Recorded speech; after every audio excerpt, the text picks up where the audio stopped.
Hey, what's goody, everybody? This is Mitt Wolf, and I'm here with my co host, Nelson Gombakomba. What's up, man? How are you guys? I'm super excited. This is episode 3 of the International Comedy Academy podcast. Last podcast, we had Patrick Fowler, the rapper, comedian, improv artist. Super awesome. Check it out. This week, we have my friend Samarpan Bose. This guy is a really, really funny comedian from Bangalore, India. That's my mother. That's my motherland. I mean, not my motherland, but my mother's land. That's man. You guys could have laughed at that. Laughing off air. I know they heard it before, so that's why it wasn't funny. But yeah, so I saw Samarpan for the first time at the feedback open mic, and he's been doing really, really good there. And he's a really good 1 and 2 liner comedian, and I love the performance and everything about it. And he had a couple jokes. I mean, he had too many jokes that I wanted to ask him about how he wrote. But we picked about 3 so that we can get into the mind of this prodigy from Bangalore. Whoa. Yeah, the prodigy, the one and only Samarpan Bose, man. How are you? I'm good, man. I'm doing fine. Hey, dude. So tell us about your comedy journey, man. Okay, so I've been doing comedy for like little over a year and 10 months.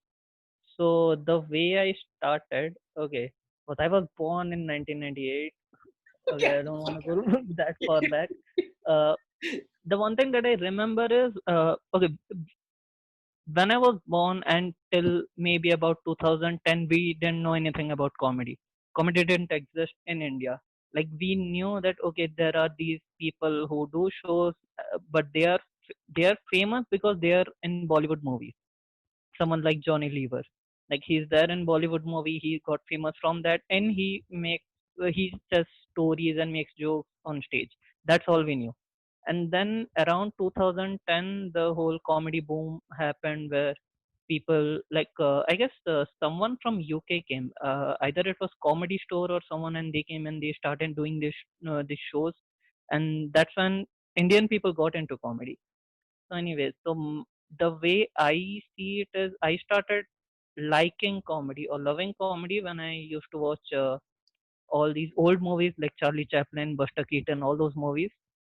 And I used to watch a lot of cartoons like Tom and Jerry, Johnny Bravo, all those things. So that built this whole comedy sensibility. That okay, I find this funny. I would always go to funny rather than any other genre. Let's say I would rather prefer watching a funny movie rather than a horror movie or a love story or anything. Okay, so yeah, I guess I started from there. And my mom was also really funny. She would tell us all these stories about her childhood, and she was funny in a uh, I don't know how to explain this, in a act outy way. Like she would act out like her friend.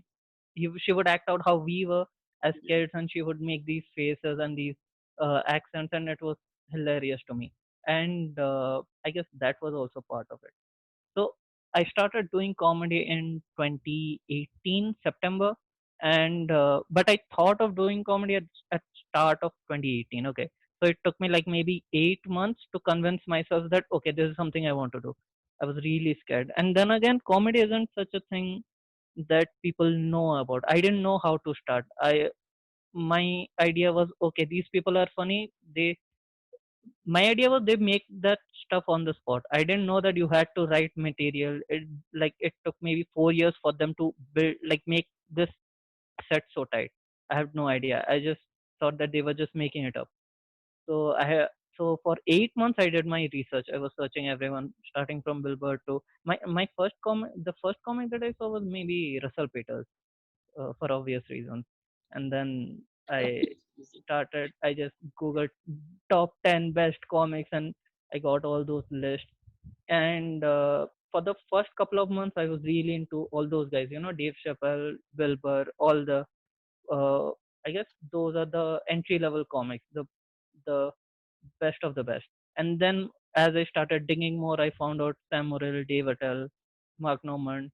Then as I kept digging more, I found Rosebud Baker. Uh, I don't know. Like I guess these are the levels of comics that you have. These are the new comics. These are the medium level. These are the guys who have been doing it for a long time. So yeah. So the category that I found really interesting was the mid-level comics. Everyone knows they're good. Someone like Mark Norman, Sam Morril. Everyone knows they're good, but for some reason the industry doesn't accept them, or the industry is not in on their genius. I don't know. For some reason, I found that attractive, and I was just hooked. I started watching all those guys: Joe Mackey, Joe List, Dave Attell. It took me some time to get into Dave Attell though. Like the first time I watched him, I didn't like him. I was like, I don't get why he's funny. Maybe he's overrated. And then once I started doing comedy, then I started appreciating him more. So before doing comedy, I didn't like him. After doing comedy, I liked him. So I guess though, like there are these comics who are acquired taste. Like you can't just directly get into them. You have to love comedy to understand why the thing that they do is funny. I So have an example of someone like that. I love Paul Mooney. It's hard to tell. oh yeah, It's hard to tell people to listen to his stuff. He is yeah, my definition of acquired taste. That guy can entertain me for hours, but yeah. everyone else just it's hard to his acquired taste, man. I think in But the I like industry that. they call that the comics comic, right? Like Yeah, Oh yeah, it's like the comics that people go, like comedians actually go to watch, and everyone else yeah, is like, I've never heard of that guy. your favorite comedian's favorite Yeah, comedian. yeah, exactly. yeah. So yeah, so that's when I started, and for the first 6 months, okay, this is a mistake that I did. For the first 6 months, even though I had jokes, I was trying too hard to get noticed by my peers. I was like, "Hey, I'm good. Look at me. Look at me." I was that guy in the scene. I was trying to be seen, and no one saw me. Everyone was like, "Okay, you're new." Everyone had that mentality. Do it for a couple of years, then maybe we'll give you a spot. I was asking for spot left, right, and center, and then I bombed at an open mic so bad that I almost quit comedy. Okay, like it was so terrible. Like Tell us about so it. what happened was there was a family of like 20 people, okay, on one table, and there was an audience of two people who were actually paying attention. The family was talking, and I was talking to those two people, but the family was talking so loud that these two people couldn't even hear me, even though I was using a mic. Okay, so that was really bad. I was supposed to do like 5 minutes, but the host gave me the light at around 3 minutes, and that's when I realized, oh shit, I'm bombing like crazy. And that day, that I remember, the ride back home looked so long. Like I was listening to sad songs and shit. Okay, I was in that mood, Yeah, and I was like, shit, the world doesn't appreciate me. Maybe I'm a loser. That inferiority complex kicked in. And then I was listening to this one guy. There's this guy named Rupan Paul. He's a comic in my scene, and he does this podcast where he interviews comics, his friends, or anyone he finds interesting. So his dad was a psychologist or something like that, a therapist or something, and he was talking to him. And when I heard that, I sort of had the confidence to go back on stage again, because I realized that I was trying too hard to be seen without actually being good. ah, dude. I feel Yeah, like I had elements of that when I first started, but for me, it came from just the excitement that I'm finally doing something with my life. And so I felt I had to just be that guy until bombing humbled me. So having a bad gig yeah, brings you back down to earth. Because the moment you discover that this comedy thing is working, the first time it's like discovering a superpower. You want everyone Yeah. to know. You want your whole friends to know. You want to invite everyone until you have your first bad gig. Then now you're like a comic. You're not a comic until you've had your first bad gig, until you've almost quitted. Yeah. But So so you then when I decided, okay, then for maybe the first 2 days I was depressed, but I was still forcing myself to write because I was like, okay, I can't just go back to that stage with my old stuff because it's not working. So I just started watching all these comics like Mark Norman, Joe List, all of those comics who are considered joke writers. So then what I did was after listening to their sets, I realized there's a lot of fluff in my set. Like there are just too many things in my set that don't lead to anything. Like the basic idea behind joke writing is that everything in your set either needs to be a setup or a punchline.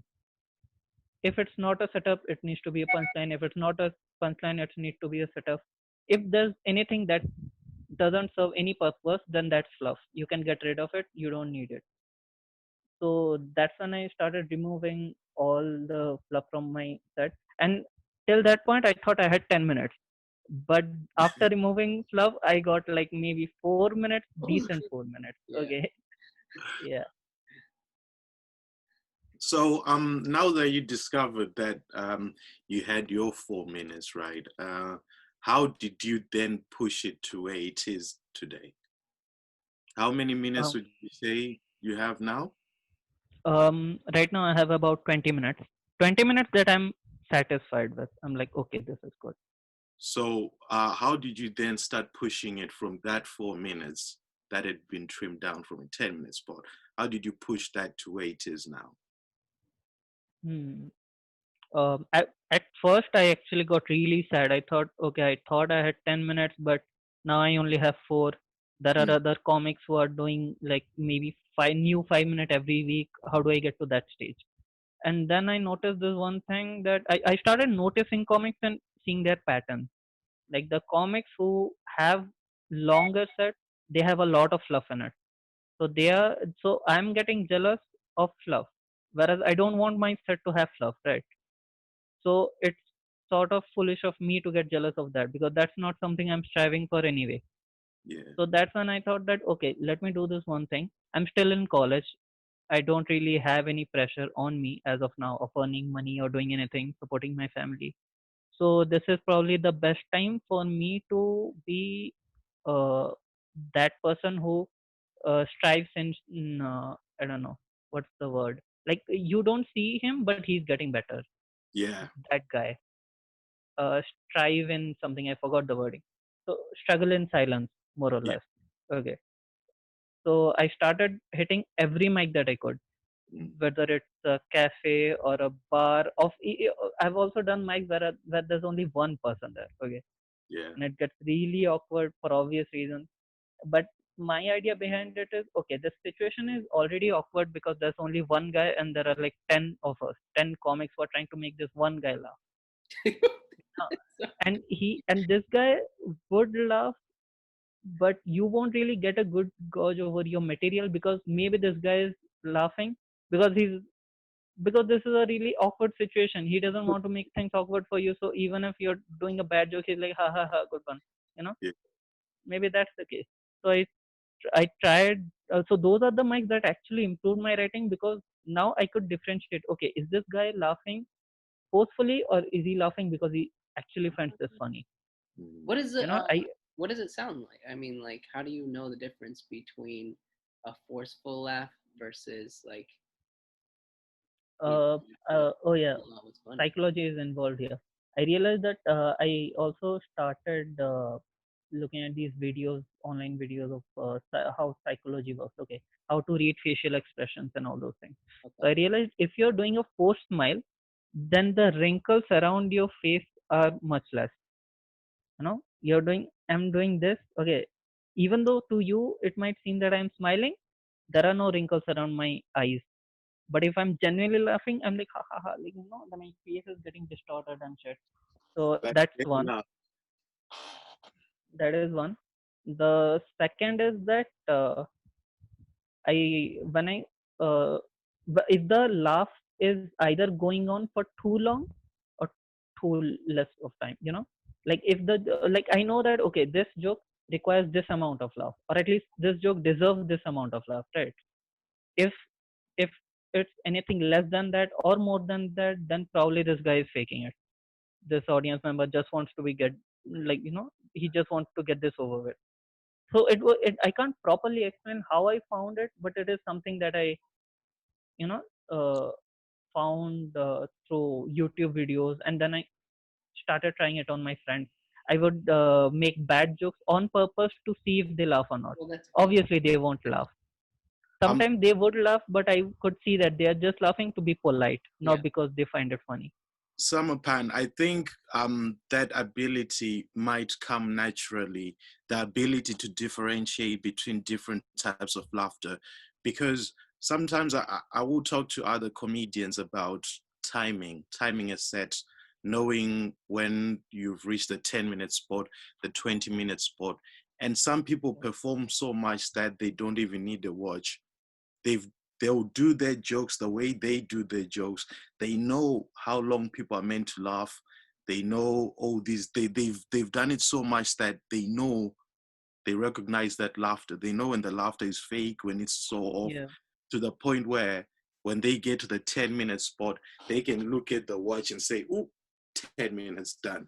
I do that. There's times when I'm on stage and I'll do a 10-minute bit and it will end on exactly 10 minutes. And whenever I do that, I try to show it to like an audience member just so like they can be like, "Oh shit, this was planned all along," and stuff. But I think that's like one of the skills that you naturally develop, because comedy is like a sport. The more you yeah, repeat, the more you repeat stuff, then you start getting this muscle memory. Things just start moving easier, and you start being able to gauge which type of laughter should be appropriate in this situation, that sort of yeah. Interesting. And that actually makes sense, the thing that you said, which kind of laughter would be appropriate for this joke. This is something I struggled with for a while, because I nowadays I saw that I noticed this one thing that I'm doing. I'm going to jokes that probably wouldn't work in a Indian setting. Okay, jokes that are highly offensive or that are taboo of sorts. I'm trying to make those things funny. It's not that people won't laugh at it. It's just that they're too uncomfortable to laugh at it. thing. Yeah, So now the thing that I'm trying to do is I'm trying to see, okay, if this joke is written in a proper way, then doesn't matter how taboo it is, people will laugh just because they can't hold it back. You can't, like, if you genuinely feel like laughing, you can't just sit and I won't laugh at this. You can't do that. Your body won't let you do that. yeah. So that is something that I'm experimenting with. It's actually quite fun. One of the things Meet and I are trying to achieve with this podcast is making sure that people really not just understand, but they appreciate the difference between that ha ha laughter, that effort, Yeah, that and that actual belly laugh where people are like, because yeah, that's the stuff, that's the type of material that we're trying to, that we're going for. So yes, that goes back to previous episodes where we've spoken about that. This is like a eye-opening thing for me because whenever I was doing open mics and I would talk to other comedians and ask them, like, what should I do? They're just like, keep going to mics. Like, that's all you got to do. I was like, I never understood that. Like, I'm like, I don't get why going to open mics over and over again without like learning, like how to write jokes and everything. They're just like, the most important thing you can do is just keep coming to open mics. But what you said about understanding, like it becomes natural and it's like a sport, that makes so much sense to me now. That's crazy. It's just like, because like I always tried to equate it to like basketball and how I learned basketball, and it was just literally, you know going to the court, showing up and throwing shots up, uh, yeah, 100 shots a day, and then moving back and whatever, making it harder and harder. But I couldn't quite equate it because someone taught me how to play basketball. Like they said, hold the ball like this, shoot, follow through, all that stuff, right? No one taught me comedy. And then, you know, with basketball, when you shoot, you miss, that you missed. But with comedy, when you shoot, you don't actually know that you missed because people laugh anyways. You know what I'm saying? Like, and Yeah. so that's so interesting to me that you said, differentiating between that laughter, and you actually broke it down to a science, which is amazing. Just looking at the eye wrinkles and everything. My question to you is, 1.5 years in, how do you have the presence to actually deliver your jokes and look at people's facial expressions to see, whether there is genuine laughter or not? Because, a beginning mistake that a lot of comedians do is they just try to remember what they wrote, and they're not actually with the audience. They're in their head. Yeah. That's really impressive. 1.5 years in, that you can look at people's eye wrinkles. So at this point, this is one thing that I guess it has become sort of like a muscle memory for me to look at their eyes, look at their faces, see, go for the wrinkles, But at like when I was starting to write jokes, like when I started writing jokes, when I started watching Mark Norman, Sam Morril, the joke writers, I noticed this one thing, that I am trying too hard to make this joke perfect, then I'm losing the audience. I'm not in the moment. I'm just trying to say this sentence as clearly as possible. Whereas that is the problem. The problem is that I'm trying to make it so perfect that the audience doesn't feel like laughing. They're like, no, you're not in the moment. You're not here with us. You're you're in your head. So one thing that I started doing was, I realized that I know my jokes are good. I know my joke is going to work, but my persona on stage also has to work for them to genuinely laugh at this, or for them to buy into the joke. Okay, so I can't be in my head thinking, oh, this next line is this. I have to be in the moment. So I would, even if let's say I fuck up a joke, I'll just address it on the spot, because that is on the spot decision that I made, and the audience would notice that. They will be like, oh, this guy is present, even though he fucked up, he addressed it.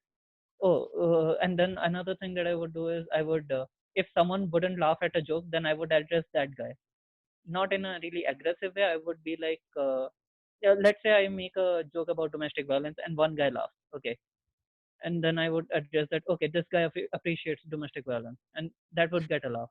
And I started doing this instinct, from instinct. I didn't plan on doing this. Yeah.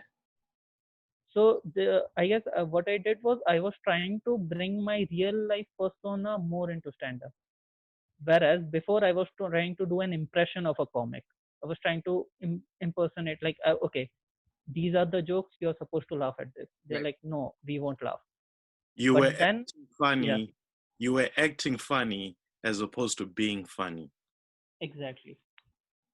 Exactly. Two That's the different. thing I was doing. So being in the moment is being funny. Like, yeah, one thing that a lot of people do when they're trying to host, okay, when they're hosting a show, they're trying too hard to be funny. Okay. They're like, okay, I need to ask him something and make this funny. No, you don't necessarily have to. The job of a host is to keep the energy up. Doesn't matter how you do it. No, you're not the star of the show. So once I started hosting shows, I realized this one thing, that okay, now if I'm being my true self, my real, if I'm showing my real self, then they'll get attached to me, and then I can transfer my energy to the next comic. As in, I will make them laugh. Once they laugh, I'll bring on the next comic. Then they'll get a good audience, Whereas as opposed to, I'll try to prove to them that I'm funny. Once they laugh at my jokes, I'll bring the next comic. I don't care about how the other comic does. That's the wrong approach, right? So when I started hosting shows, I became more in tune with my real life persona. I was cracking jokes on the spot. Even doesn't matter how bad or how good it is. Obviously, you can't do a well-crafted jokes in a matter of seconds. You can't just come up with it. So whatever is in your mind, you have to trust your brain, and you have to be like, you know what, this came to my mind. I think this is funny. I'll just blurt it out, and now it's up to you to laugh at it. If you don't, then it's cool. If you do, then it's great. That's when it becomes like a sport. The fact that you've taken 100 shots from so many angles, you know that when it's time to take that important shots, you've taken so many shots, you can at least Wait. live. Nelson, how do you shoot? Okay. Listen. First off, okay, first off, right, I play football, which you call soccer. I can shoot like that. I'm not a basketball, not from a basketball culture. Like that's the point. Like a boxer who's practiced thousands of punches will know which one to throw in the right circumstances, and that's where I feel like comedy is so good, because it's like science and art form, sports. It carries all elements of everything. Divine. Yeah. So after a point, if you want to get those genuine loves, you have to rely on your instinct rather than just your material. Your material is going to work no matter what because you have made it tight. Yeah. But your persona is what will sell that material. So here, another thing that I tried doing, I still haven't really perfected it, is this thing of how when you talk to a crowd and you make jokes on the spot. Like, let's say I'm talking to a guy, I'm asking you, are you married? Are you this? Are you that? And then you make some jokes on the spot, right? That is one thing that I'm still trying to figure out because there are so many different, I don't know, types of situation that you need to Yeah. experience before you get that. Okay, if I say this to this guy, then he'll laugh or everyone will laugh. Okay, like I'm not able to articulate it properly, but it's something like I know exactly the what. the reason why I hit so many mics is so that I'll experience so many different kinds of audience. Yeah, Sometimes they'll be bad, sometimes they'll be good. Nelson has the perfect solution. We were uh, talking about this last episode. the crowd work. Yeah, crowd Yeah, work. Crowd work is interesting, man, because a lot of it, right, like it follows the same patterns as acting. So the perfect acting doesn't look like acting, right? It just looks yeah, like someone is just living life.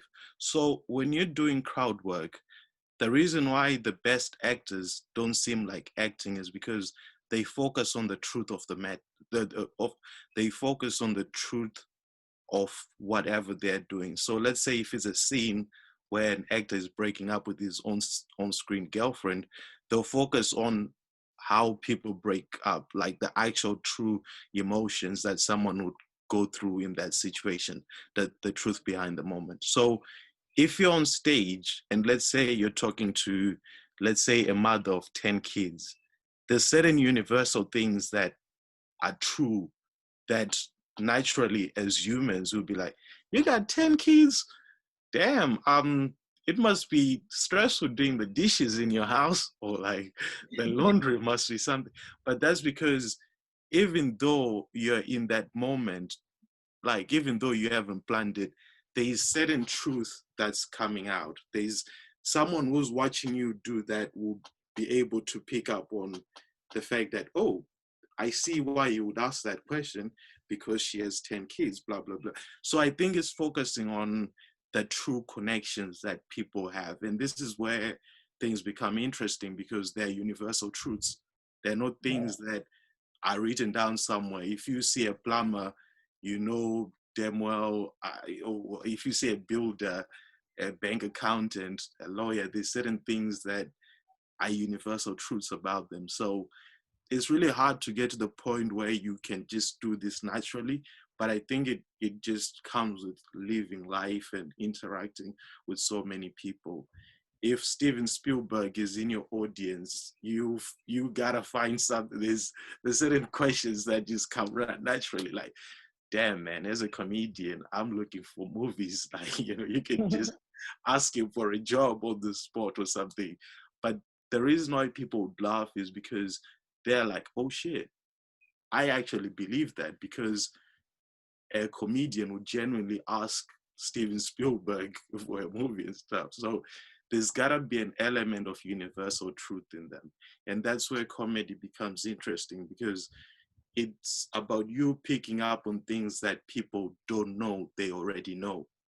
So Yeah. people already know these things, but they don't know it, and that's for you to make them see how they know it. Blah, blah, blah, blah, blah. There's a whole tangled web. It's so complicated, but if you follow that train of thought, that's where I'm going with it. The thing that you said about actors just reminded of this one quote. It takes a lot of effort to look effortless. Yeah. Yeah.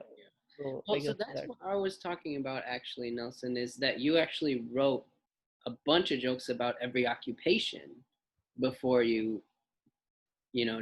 got on stage or whatever.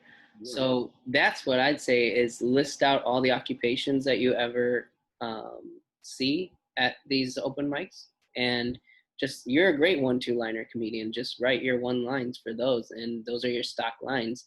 So you go, hey, you look like a whatever lawyer. Oh no, I'm a doctor. Boom, then you got your doctor joke, right? Um, and that way you can make it seem natural, but you know it Yeah. seems natural to the audience. Again, it's that make it effortless or make it look effortless sort of thing. But So, it requires a lot of work, and like Mitch said, Yeah. you gotta. but this man is a worker. 20 mics a week. Man. You know what I was doing in college? I wasn't doing that shit.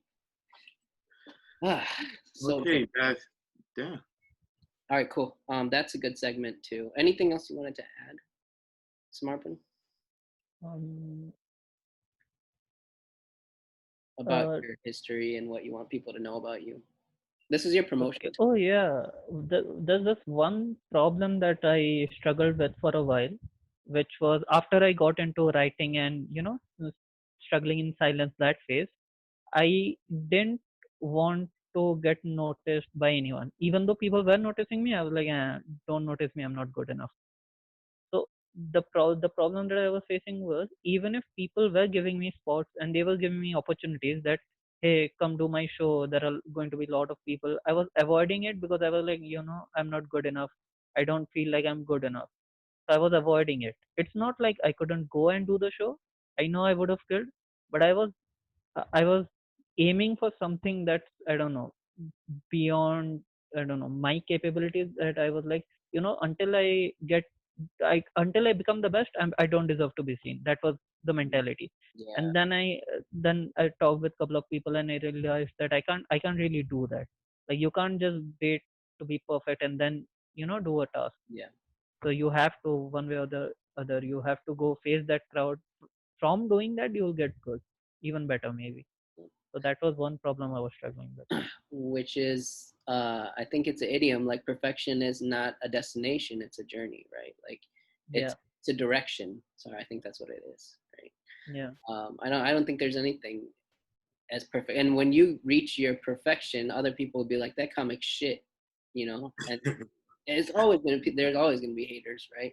Yeah. Yeah. I had that same thing too. Like when I first opened my Twitter account, I didn't actually invite anyone to look at it. I was just putting jokes into the void, and I was like, oh, it's okay. No one's really listening to me anyways. I'll just put my shit up there. Um, but it took me a while, like probably 20, 30 jokes before I started. I don't even self promote really, anyways, but every so often I'll start following people. Hey, like I have this Twitter or whatever. But I had that before where I was like, I don't think I'm ready to be followed at a mass level. Like that fear of rejection is super real, right? And I think Yeah. that's one thing comics just have to get over. And I think going to the mics and really that exposure therapy is the thing, right? I had a tremendous anxiety just in general. Like I had generalized anxiety, social anxiety. So I had to see a therapist for a while. And she specialized in exposure therapy, and the way she taught me how to do it was break down your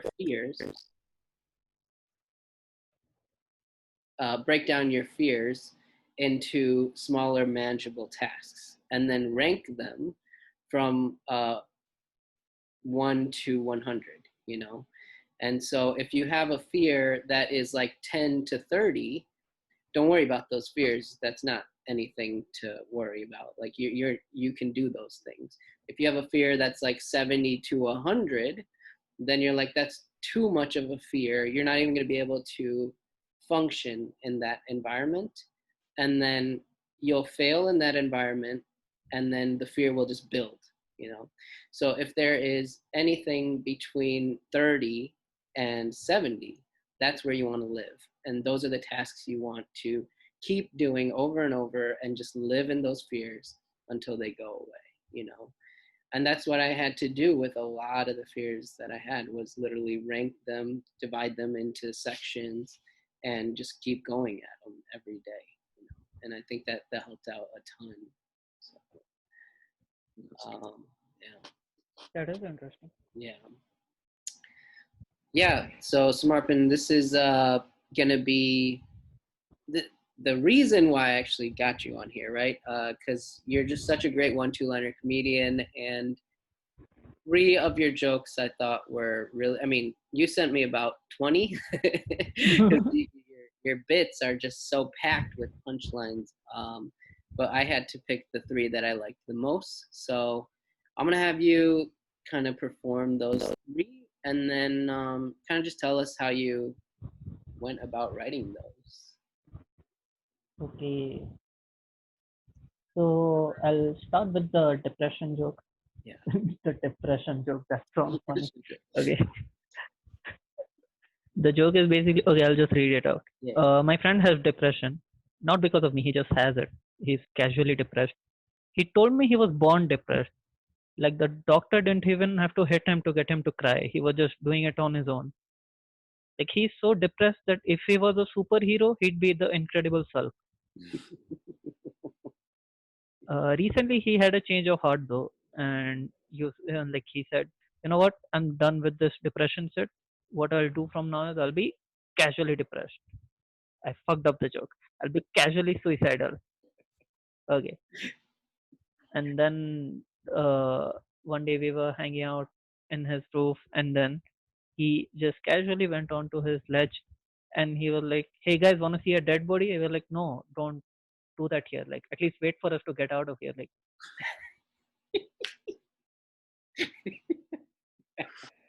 so I sort of had something else in mind also when I was writing this one joke. Yeah. I had this thing that the my friend, he says, "Hey, wouldn't it be fun if I just splatter over there?" I'll be like, "No, the lady just cleaned that floor. Don't do that today.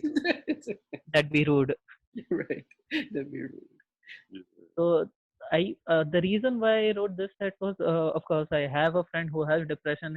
We were talking about it, and the thing that I found funny is how casually he took it. One day we were just talking, and he was telling me about how uh, he has so much work, he can't focus in his relationship, he's depressed, this and that. And then I asked him, then can you cry? He was like, no, I don't have time to. And that thing was funny to me. Like, what do you mean you don't have time to? And he was like, dude, from morning till like afternoon I'm in college, then I have to go back, prepare for, I don't know, some stuff, and then in the evening I have work, I have this and I have that. Like, I don't have time to cry. So uh, that is what I found funny, because he is adding something logical into something that is emotional. Yeah. Right. Being depression it's sort of like in that emotional category, but time, it's a logical thing. So I don't have time to be depressed, but there's just something funny about it. So that's when I thought of this whole joke. I thought, okay, what if we added all these casual things? Like the term casually depressed came from that. What if I took depression and made it casual? Like he's living with it. Like this is his life. He has accepted it somehow. Now he's casually suicidal. So every chance he gets, he just does that. This is something that we have accepted. So every time he does it, we're like, no, don't do it. Like, Yeah. and this is one thing that I got from Ricky Gervais. When I saw Ricky Gervais' special, I noticed this one thing, that he has like whenever he does act outs, he does it really casually. Like his reaction to the situation is not appropriate. Like if the situation is something like I have AIDS, you know, then his reaction to it will be, motherfucker, you just give me AIDS. In real life, you won't really react that way, right? You'll be mad. You'll be like, what the fuck, give me AIDS. Yeah. So his reaction is so casual and so underwhelming. Is that it's just so funny. Like I wouldn't react that way, obviously. Right. So if someone does react that way, how would it look? Yeah, I think we were talking about that before you got on, about using emotions as incongruity, right? Um, Yeah, this is one of the other comics Luke told me about this, which is the emotional incongruity. So you pick an emotion and you pick a situation in which that emotion would be inappropriate, right? And so with Luke, he is very he's angry. So sorry to cut you off, Yeah. mate. Sorry to cut you off. The signal was lost there, so I Okay. think what you said may have been lost. If you wanna, Yeah, I'll repeat it. So yeah, so what that reminds me of is this emotional incongruence. yeah, Like Luke told me about this. Luke Lindale told me about this, and because his style is like just that Bill Burr kind of rant, just very angry.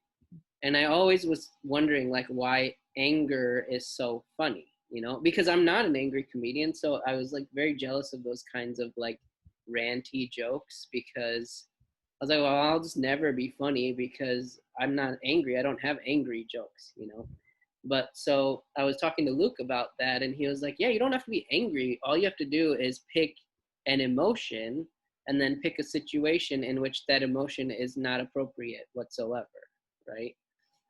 And so with anger, it makes sense because you pick a situation like dropping your pencil and you're livid, right? And that's just an yeah, inappropriate emotion. And so he shared with me one of his friends who's inappropriately happy at situations, like happy at funerals or happy, I forgot what it was, happy getting, I forgot the joke.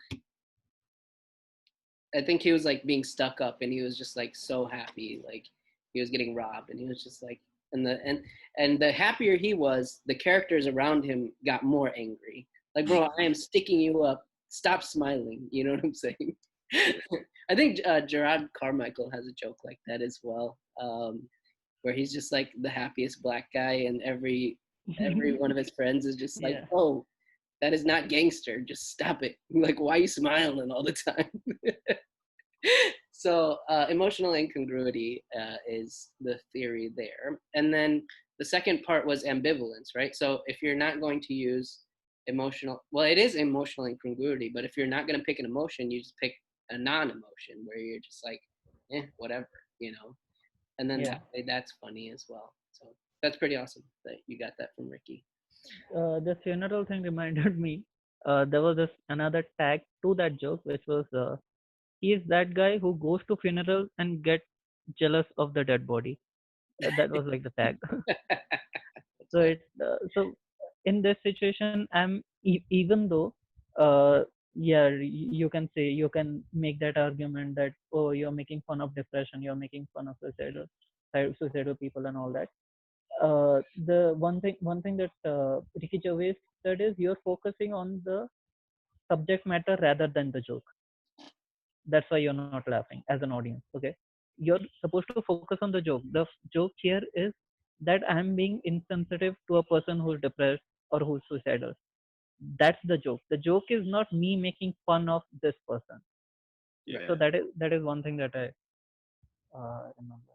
It's like sometimes you have to explain that to them, even though you think that that is very obvious, but Yeah, it's the audience, isn't it?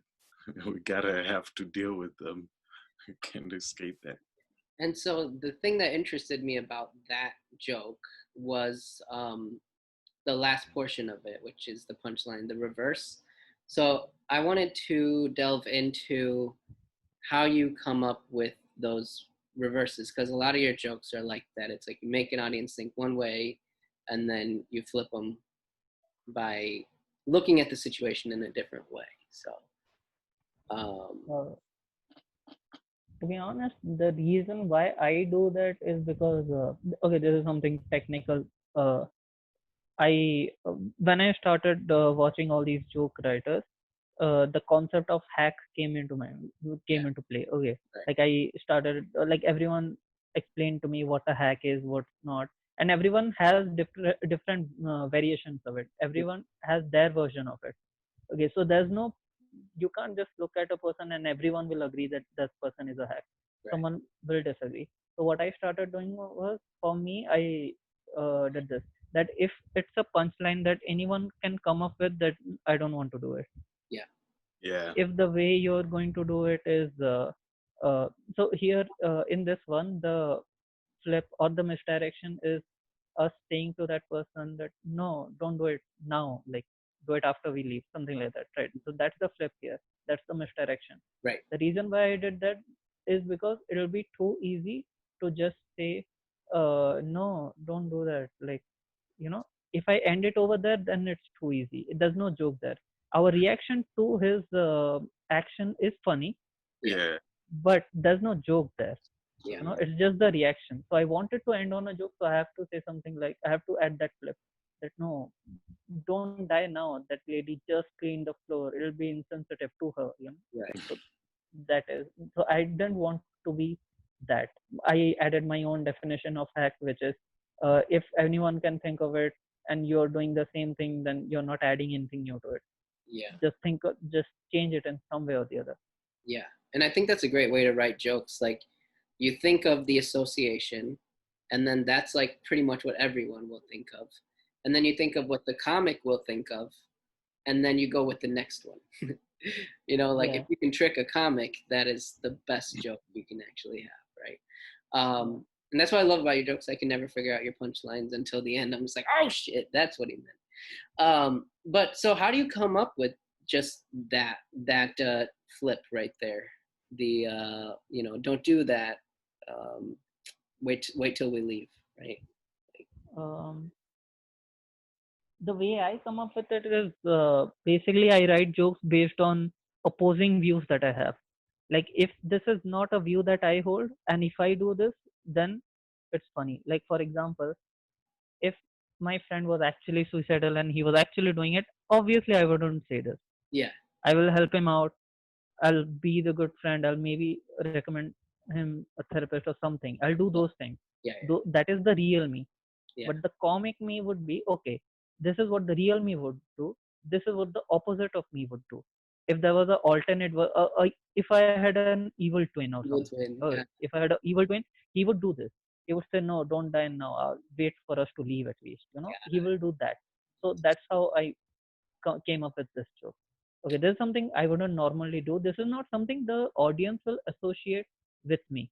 yeah, Because of the way I look, the way I present myself. I present myself as the happy-go-lucky guy. yeah, I'm the smiling guy on stage.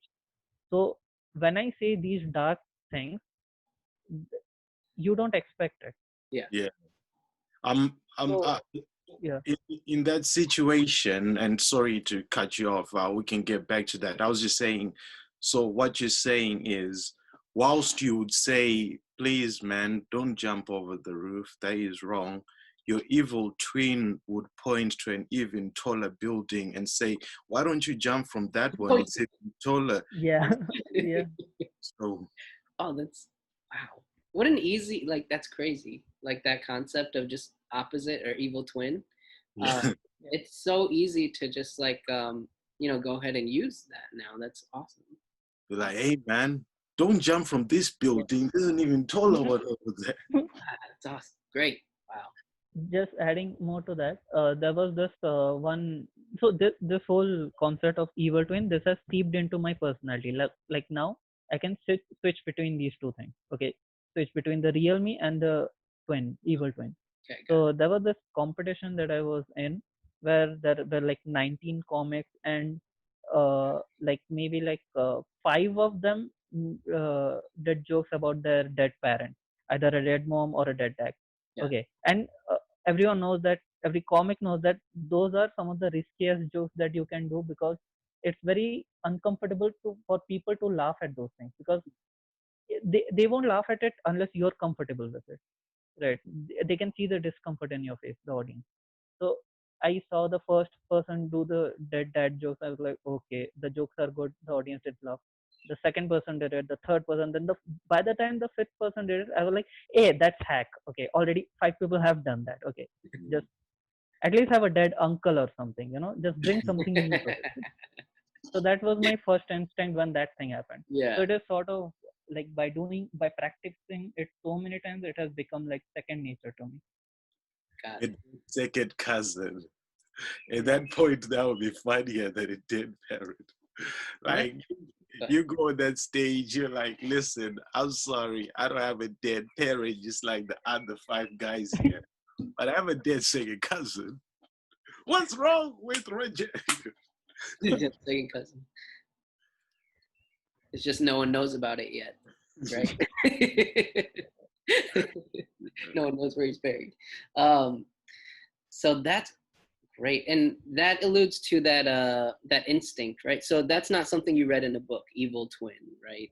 It's just something that you came up with as you were doing, just repeating over and over, going on stage and basically showing up, right? It's not something that you could Yeah. learn. I would say that I guess I can, if now I had to look back, I can see where I got this from, this Okay. idea of evil twin. Evil twin is like one version of it. Another version would be uh, uh I remember this when I used to watch Tom and Jerry. There Yeah. used to be these episodes where there's this trope in cartoons and couple of movies where there's a devil in one's shoulder and the angel in the other one, and Yes. and you're the third person over there. they both are trying to they both are trying to convince you into doing something. Yeah. Like you have a situation, let's say the situation is uh I don't know. Let's take this suicide for example. Okay, this situation. My friend is trying to kill himself. Now, freeze time. Now I'm in this situation where on one shoulder, I have the devil. The devil is telling me, okay, say this, tell this to him, push him, tell him that, jumping from this building isn't impressive. There's a bigger one over there. Like, say Yeah. that. But the angel would be like, no, stop him. So that is the imagery that I have in mind. The Oh, evil twin, yeah. the dichotomy between good Yeah. and evil. You have to bring that in. That's really wow. That's awesome. I love this is totally unrelated. Well, it's kind of related, but I was watching the first episode of Family Guy today. Do you ever watch Family Guy? Yeah. Oh man, that first episode is just full of punchlines. It's so great, but they do have a play on that trope where uh I think it's like they're what was it? Peter is put in a situation where there's supposed to be a devil and like an angel or whatever. And then I think the devil says something, and he turns to the angel. He's like, where is he?" And then they cut to the angel like stuck in traffic, like, "Damn it!" And then they go further because it happens again, but so I think it happens where the angel is there, and then the angel has angel and devil as well, and then so there's like a mini devil, and then the angel's like, "Where are you?" And then there's a mini angel that's stuck in traffic as well. It's just so fucking funny. It's just like, Yeah. This is the thing that you talked about earlier. That these jokes are what audience will laugh at. This is what the comic would appreciate, and this is one step further than right, that. So exactly. I feel like the example that you gave is like that one step further. Yeah, exactly. That's why Seth MacFarlane is such a genius in that way. Yeah. In writing, they have this theory. It's called the Lubisch touch. It's hard to spell because it's like a German word, but it's called Lubisch touch. Let me just Google it just to make sure it's the right thing. But basically, it's a principle that says that when it comes to storytelling, don't just end it good, end it exceptional. See how much you can push it. I'm trying to Google it right now. Yeah. Okay. So for our listeners out there, search Ernst Lubitsch. I don't know if I'm even saying it right, but We'll the put it in the Ludwig description for sure. yeah, it's basically the same principle that don't just stop at good, man. Take it to the extreme.